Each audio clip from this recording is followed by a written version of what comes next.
Bonjour et bienvenue dans Art System. Aujourd'hui, je vous propose un exercice de peinture chronométré. C'est parti!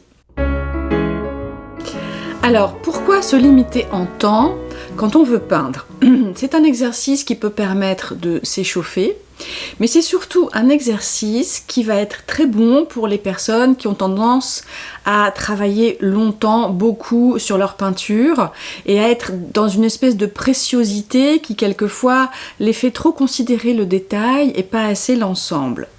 Quand on se limite en temps, qu'on se met un chronomètre, qu'on a 5 minutes ou 10 minutes pour réaliser une toile, on ne peut absolument pas être dans la préciosité, on est obligé d'aller dans la spontanéité du geste, on est obligé d'aller à l'essentiel, et puis surtout, on a aussi une contrainte qui est qu'on n'a pas le temps de laisser sécher entre deux couches, et donc on va être obligé d'aborder les choses autrement.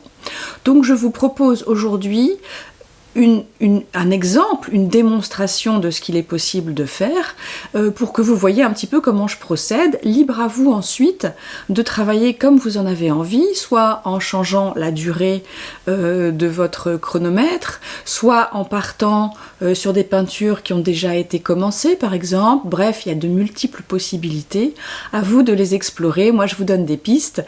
Et puis ensuite, vous êtes bien sûr libre d'interpréter ça à votre façon et de faire les choses comme vous le désirez, de la façon qui vous convient aussi. Il faut savoir aussi que le fait de travailler sur un temps limité, ça peut être une bonne solution quand on n'a pas beaucoup de temps devant soi.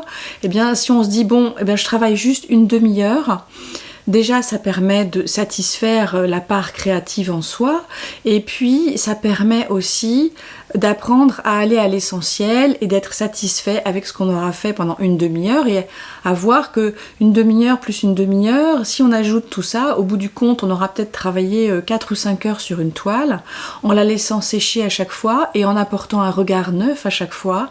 Et ça aussi, c'est une démarche intéressante parce que ça permet de prendre du recul. Quelquefois, quand on travaille trop longtemps sur une toile, trop longtemps d'affilée, eh bien, on va avoir tendance à ne plus la voir avec ce regard frais et on va peut-être recouvrir ou travailler sur des zones qu'en fait on aurait voulu laisser telles qu'elles étaient parce qu'elles étaient dans la spontanéité du geste et elles étaient dans une espèce de pureté et de clarté de l'interprétation et du coup c'est dommage. Donc cet exercice, bien qu'il paraisse un peu banal, en fait peut vous apporter beaucoup de choses, à la fois dans le lâcher-prise et dans une technique de travail qui peut être aussi intéressante. Allez, je vous montre ce que j'ai fait.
Alors, une fois que j'ai terminé mon petit exercice de contrainte de temps pour faire mes peintures, eh bien, qu'est-ce que je vais faire de ça? Bien évidemment, ce ne sont pas des peintures abouties, on est bien d'accord. C'est beaucoup trop rapide pour arriver à un résultat qui soit satisfaisant.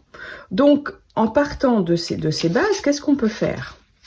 Eh bien, on peut décider de les laisser comme ça, et elles vont nous renseigner sur un moment où on était en mode créatif et les idées qu'on a eues à ce moment-là.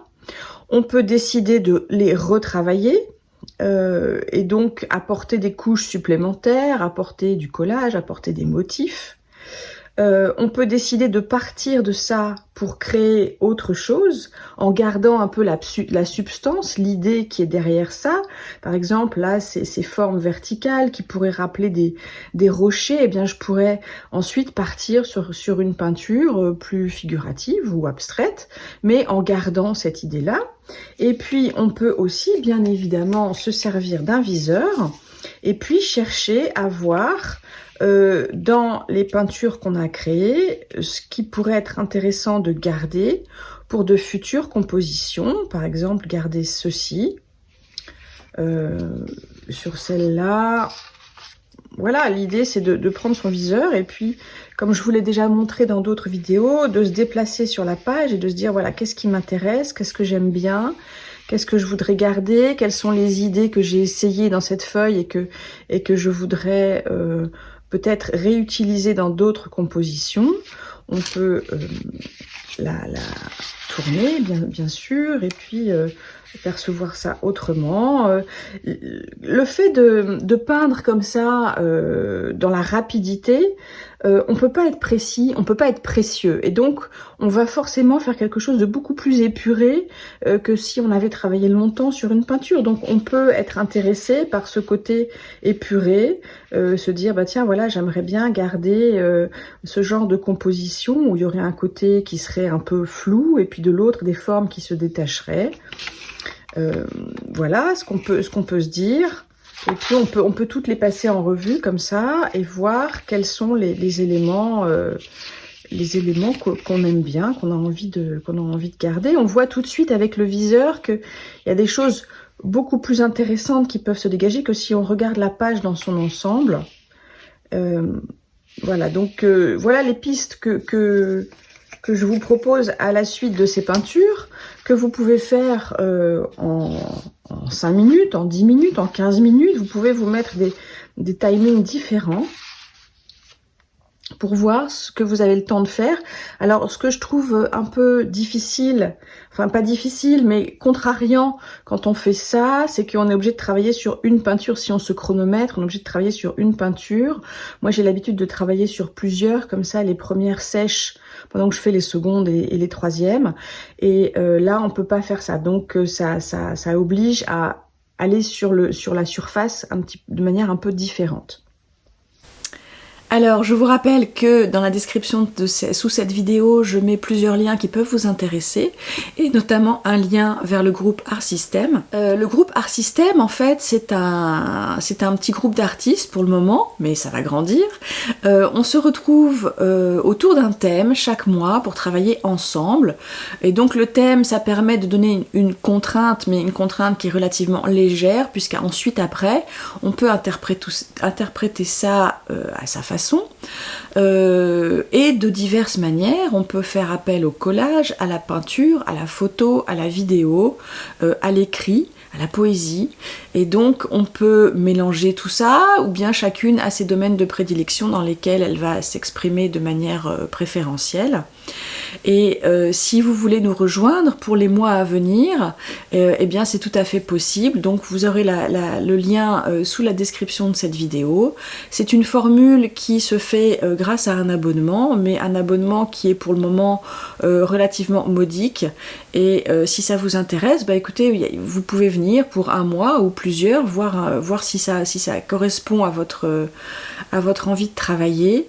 Mais l'idée, c'est vraiment de créer créer une synergie, de créer une émulation dans le groupe, et le fait de pouvoir ensuite échanger, expliquer son travail, demander des avis, recevoir des conseils éventuellement, tout ça évidemment c'est stimulant et c'est important de trouver un moyen de travailler de cette façon, parce que quand on est seul tout le temps dans son atelier, au bout d'un moment on tourne en rond, et donc là le fait de voir le travail des unes et des autres, ça permet aussi d'avoir des idées et d'aller plus loin. Et comme on se retrouve 2 fois dans le mois, il y a une vidéo intermédiaire où on voit un peu comment chacune a approché le sujet, et puis après il nous reste encore du temps jusqu'à la dernière rencontre vidéo pour aller plus loin et peut-être se servir aussi du travail des autres et pouvoir mettre tout cela en rapport.